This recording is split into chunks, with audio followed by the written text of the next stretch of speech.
If you resist, you are resisting his blessings.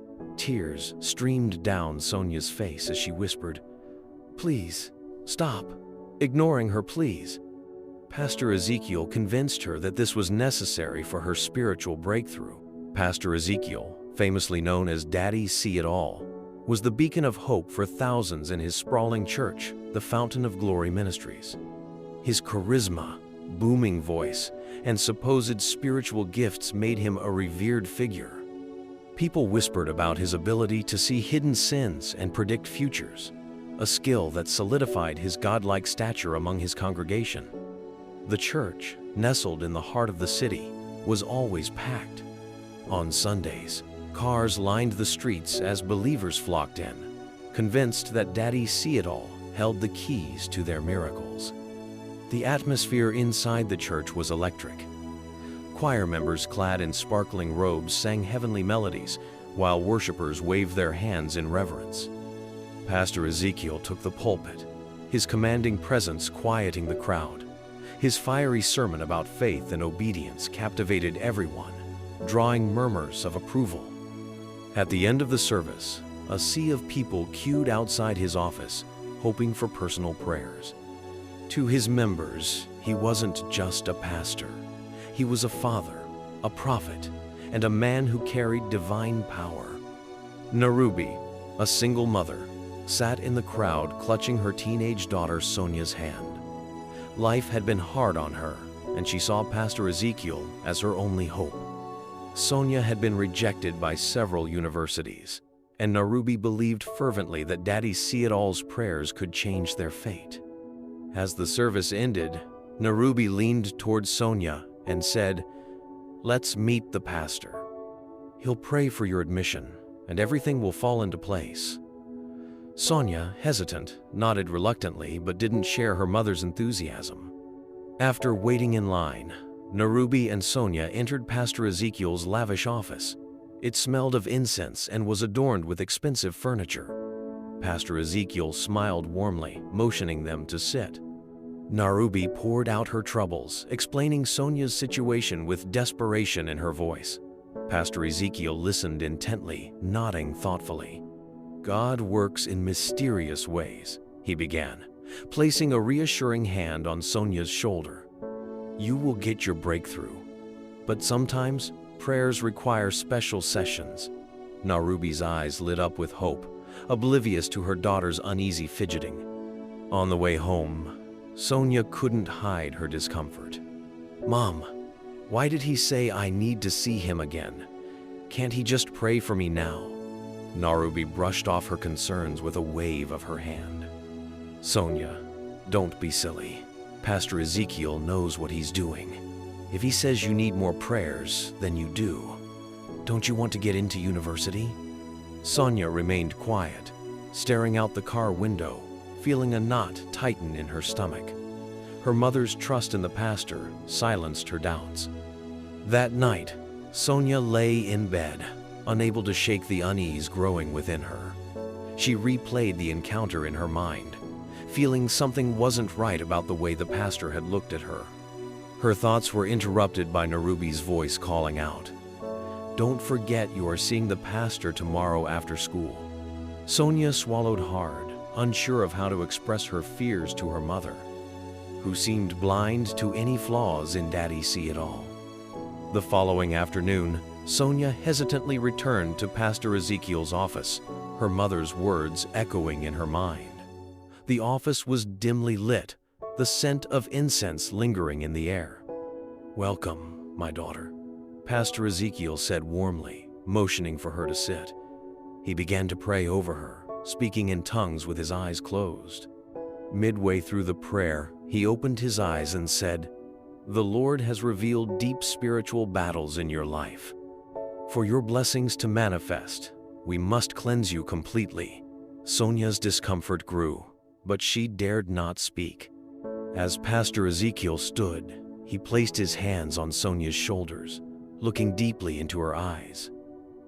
"Don't be afraid," he said softly. "What we are about to do is part of the divine process." He began to touch her arms, his hands moving downward. Sonia recoiled, but he held her firmly.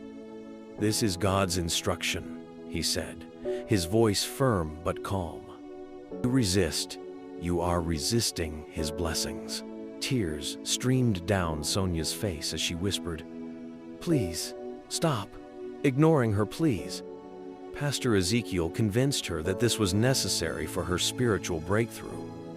Pastor Ezekiel gently but forcefully removed Sonia's outer clothing, murmuring prayers as he did so. Sonia cried silently, her body trembling with fear. "Trust in God's plan," he said, his tone unwavering. "This is a sacred process, my child," he continued, violating her under the guise of spiritual cleansing, all the while reassuring her that this was a holy act. When it was over, Sonia sat in stunned silence, her tears falling uncontrollably. "Remember," he said sternly, "you must not tell anyone. If you do, the blessings we've worked for will be destroyed, and your family will suffer." When Sonia returned home, her face was pale and her steps heavy. Narubi eagerly approached her. "How was the prayer, my child?" she asked, her tone filled with anticipation. Sonia's lips quivered, and she finally blurted, "Mama, something happened, Pastor Ezekiel." Before she could finish, Narubi cut her off sharply. "Stop right there," she said, her voice firm. "You are letting the devil use you to speak against a man of God. Don't you want your admission into the university? Don't say another word about this nonsense." Sonia swallowed her words, retreating to her room in despair. After that day, Sonia was summoned repeatedly to Pastor Ezekiel's office. Each time, he convinced her that the process was essential for her success. Despite her dread, the fear of losing her blessing and her mother's trust kept her from refusing. Narubi, oblivious to Sonia's suffering, would encourage her. "Go, my daughter," she'd say. "Daddy see it all as helping you." Trapped in a cycle of abuse and silence, Sonia felt her soul slowly being crushed. At church, Pastor Ezekiel would preach passionately, maintaining his facade as a holy man of God while continuing his sinister acts. Sonia's world grew darker with each passing day. She spent more time locked in her room, crying herself to sleep. She longed to tell her mother the truth, but was haunted by her previous dismissal. Narubi, in her blind faith, never questioned her daughter's silence, believing Sonia was simply overwhelmed by the spiritual process. Every visit to the pastor felt like a death sentence for Sonia. Yet she had no one to turn to. Her cries for help remained locked inside, and her days were consumed by fear and hopelessness. The Sunday service at the church was filled with the usual energy, members singing and clapping in unison. Pastor Ezekiel stood at the pulpit, his voice commanding as he preached about faith and prosperity. As the sermon neared its end, he raised his hand to silence the congregation. "I sense a spiritual hunger in the room," he said, his voice dropping to a hushed tone. "There is a young woman here today, a daughter of this congregation, who is ready for her breakthrough." He scanned the crowd, his eyes locking onto a young girl, 16-year-old Rebecca, sitting nervously with her mother. Pastor Ezekiel's gaze never wavered as he pointed towards Rebecca, his voice booming across the church. "Come forward, my child," he beckoned. "The Lord has chosen you today. Come, receive your blessing." The congregation buzzed with whispers, but Rebecca's mother, seated beside her, urged her daughter to stand and go. Rebecca hesitated, her heart racing, but her mother's firm hand on her shoulder propelled her forward. As she walked up to the altar, the eyes of the congregation followed, unaware of the sinister plans unfolding behind the pastor's holy facade. When Rebecca reached the altar, Pastor Ezekiel welcomed her with a broad smile, his hands lifting in the air as he began to pray. "Receive the power of the Holy Spirit," he chanted, his voice rising. He moved closer to Rebecca, his hands resting on her head as he whispered in her ear. "You are special, my dear. The Lord has great plans for you." He spoke softly but with an air of command, guiding her into a trance-like state. With a gentle but insistent hand, he directed her towards his office, telling her to come for further prayer after the service. Rebecca, though uneasy, nodded, her confusion and fear growing with each step. Later that afternoon, after the church service had ended, Pastor Ezekiel greeted Rebecca outside his office. His usual charming smile was on his face, but there was a coldness behind his eyes. "Come, my daughter," he said, ushering her inside. "We need to finish the prayer to ensure you are fully cleansed for the blessings God has for you." Rebecca felt a pit form in her stomach, but didn't know how to protest. Pastor Ezekiel closed the door behind her, his demeanor shifting instantly. "You must trust me," he said, his voice low and persuasive. "This is part of the divine process. The Lord will not bless you unless you let me help you fully cleanse your spirit." Sitting Rebecca down, Pastor Ezekiel began his manipulative routine. He positioned her in front of a small mirror on the wall. "Look at yourself," he said. "You need to see the impurity in your soul so the Lord can cleanse you. Let go of everything, your shame, your doubts." He moved closer, his hands brushing her shoulders, then her neck. "Don't worry, my child. It's part of the ritual," he murmured, as his hands moved lower, justifying each action with phrases about spiritual purification. Rebecca wanted to scream, to run, but his presence overwhelmed her. "This is necessary," he said, voice honeyed. "You'll thank me later, I promise." Rebecca's heart pounded in her chest as the pastor's touch grew more invasive. She had no idea what was happening or how to stop it. "Don't say anything," he warned. "If you speak, you will ruin your blessing. Your family will suffer." Tears welled up in her eyes, but she was paralyzed, unable to move or speak. When it was finally over, Pastor Ezekiel kissed her forehead, a sickeningly gentle gesture. "You'll be just fine, my dear. Now go back to your mother, and remember, you must never speak of this." As Rebecca left his office, she felt a part of herself had been taken something irreparable. Miriam had been married to Pastor Ezekiel for over a decade, and she had always trusted him implicitly.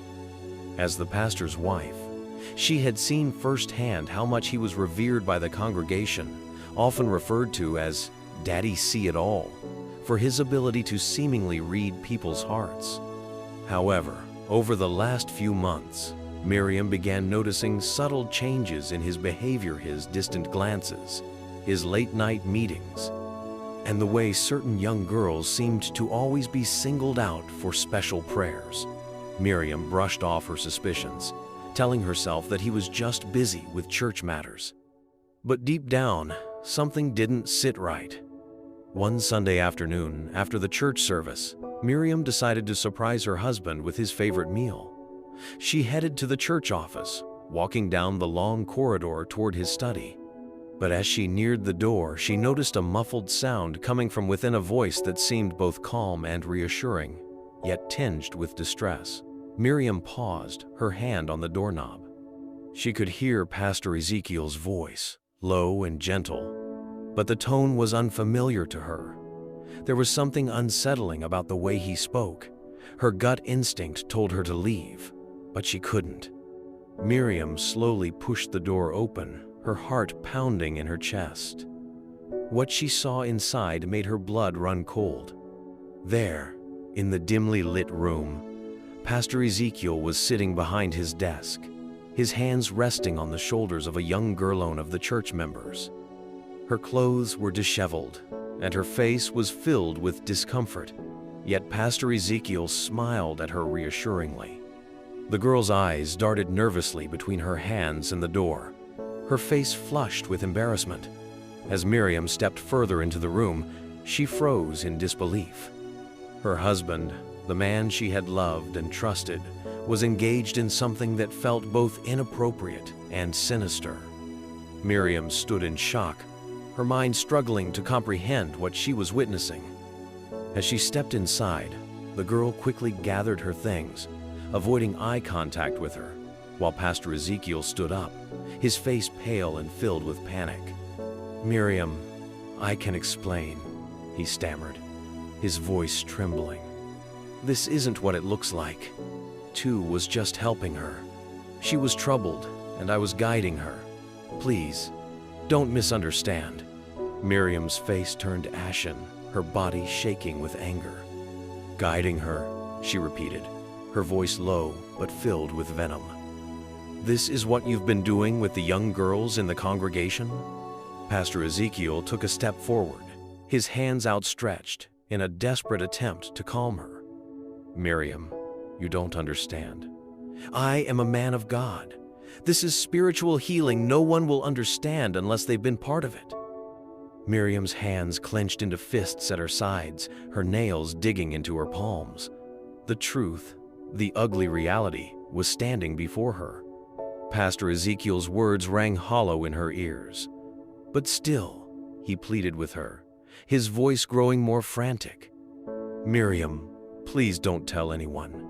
If you do, it will ruin everything, our church, our reputation, everything we've worked for. You know the congregation looks up to me. They trust me." His eyes locked with hers, filled with desperation. Miriam could feel her world falling apart around her. The man she had known for years, the father of her children, the daddy see-it-all, everyone trusted was nothing like what he appeared to be. Miriam's heart was racing, her mind overwhelmed with conflicting emotions. She wanted to expose him, to tell everyone the truth about what she had witnessed, but a nagging fear held her back. The weight of her marriage, the family's status, and the church's future pressed down on her. She thought about the children, about how her life would unravel if the truth came out. Pastor Ezekiel stood there, eyes pleading, and for a moment, Miriam felt an overwhelming wave of sorrow. She nodded silently, swallowing her anger and disgust. "I won't tell anyone, but if you ever do this again, you will regret it," she warned, her voice cold. The promise was made, but in her heart, Miriam knew that her silence was only the beginning of a torment she would carry forever. The days passed, but Sonia's emotional state deteriorated with each visit to Pastor Ezekiel. She became withdrawn, her once lively demeanor replaced by a hollow sadness. Narubi noticed the change, but dismissed it as teenage mood swings, too blinded by her faith in the pastor to question further. Sonia avoided her mother, consumed by the pain and humiliation of what she had endured. She spent her nights staring at the ceiling, tears streaming down her face, wondering why the person who should protect her refused to listen. Each passing day felt heavier for Sonia. The abuse, coupled with the fear of speaking out, was suffocating. She tried again to approach Narubi one evening, her voice trembling as she began. "Mama, I need to tell you something about Pastor Ezekiel." But before she could finish, Narubi's expression hardened. "Not this again, Sonia. You need to stop being so ungrateful and disrespectful. Pastor Ezekiel is a man of God." The words cut through Sonia, leaving her silenced once more. She retreated to her room, her heart sinking deeper into despair. Unable to bear the weight of her suffering, Sonia decided to put her thoughts into words. In the quiet of her room, she picked up a pen and paper, her hands trembling as she began to write. The letter was raw, detailing every instance of abuse she had endured at the hands of Pastor Ezekiel. She poured her heartbreak and anger into the words, blaming her mother for ignoring her cries for help. "Mama, you chose him over me. You didn't believe me, and now I can't bear this pain anymore," she wrote. The next morning, Narubi noticed Sonia's absence during breakfast. Concerned, she went to her daughter's room and knocked on the door, but there was no response. Panic rising, she opened the door to find Sonia lying lifeless on her bed, the letter clutched in her hand. Narubi screamed, her body trembling as she fell to her knees. Sonia, no, what have you done? Tears streamed down her face as she held her daughter, the weight of guilt pressing down on her like a crushing force. Through her sobs, Narubi noticed the letter on the bedside table. With shaking hands, she picked it up and began to read. Each word felt like a dagger to her heart. The vivid details of Sonia's suffering and her cries for help were more than Narubi could bear. Mama, you were supposed to protect me. Instead, you pushed me into the arms of a monster. The letter read. Narubi's cries echoed through the house as the full realization of her blind faith hit her. Narubi sat in the silence of Sonia's room, the letter clutched to her chest. She thought about every time she had dismissed her daughter, every moment she had trusted Pastor Ezekiel over her own child. Guilt consumed her as she whispered through her tears, I am sorry, Sonia. I am so sorry. The image of Sonia's lifeless body would haunt her forever, a constant reminder of the devastating consequences of her choice. Narubi's grief was immeasurable, and for the first time, she questioned everything she had believed in. Days turned into weeks, but Narubi couldn't escape the torment of guilt. Everywhere she went, Sonia's voice haunted her, her final words etched in her memory. Narubi stopped attending church, unable to face Pastor Ezekiel or the congregation. The once lively single mother was now a shadow of herself, consumed by regret and anger. She thought about exposing the pastor but feared no one would believe her. The weight of her inaction pressed on her as she wrestled with the decision to seek justice for Sonia. While Narubi grieved in silence, Pastor Ezekiel continued his predatory behavior with impunity. During a Sunday service, he confidently addressed the congregation, delivering fiery sermons and convincing prophecy. His charisma kept the crowd enthralled, and his reputation as Daddy See-It-All remained unshaken. Meanwhile, in the shadows, Ezekiel continued to exploit teenage girls under the guise of prayer. His wife Miriam remained silent, battling her own fears of disgrace if she ever exposed him. Narubi's grief began to transform into a fiery resolve. She decided she could no longer stay silent. Sonia's death needed to mean something. Quietly, she began collecting evidence of Pastor Ezekiel's action. She reached out to Rebecca's mother, hoping to find someone who might understand her pain. Rebecca's mother, though hesitant at first, eventually admitted that Rebecca had shared troubling stories about the pastor before. Together, they realized the magnitude of Ezekiel's abuse and decided to act. Narubi and Rebecca's mother devised a plan. Rebecca volunteered to visit Pastor Ezekiel again under the pretense of seeking prayer, while Narubi arranged for a hidden camera to record the encounter. With the evidence secured, they planned to expose the pastor publicly. Rebecca, though terrified, agreed to go through with the plan to protect other girls from falling victim. The tension was palpable as they put their plan into action, hoping to finally bring Ezekiel to justice. During Rebecca's visit, the hidden camera captured Pastor Ezekiel's true nature. The footage was damning, showing his inappropriate actions and abusive behavior. Narubi and Rebecca's mother took the evidence to the police, ensuring it would be impossible for Ezekiel to manipulate his way out of accountability. The arrest was swift, and the news spread like wildfire through the community. The congregation was left in shock, struggling to reconcile their faith with the truth about the man they once revered. Narubi stood outside the courtroom, her hands trembling as she clutched Sonia's letter. The trial was grueling, but the testimonies of other victims and the undeniable evidence ensured justice was served. Pastor Ezekiel was sentenced to a lengthy prison term. Narubi, though still burdened by guilt, found solace in knowing she had taken a stand for her daughter.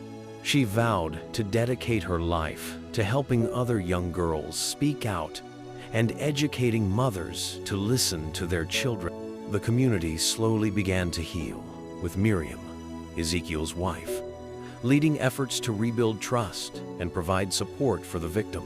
Though Narubi still carried the weight of guilt, she began to find peace through her advocacy work. She often visited Sonia's grave, speaking to her as if she were there.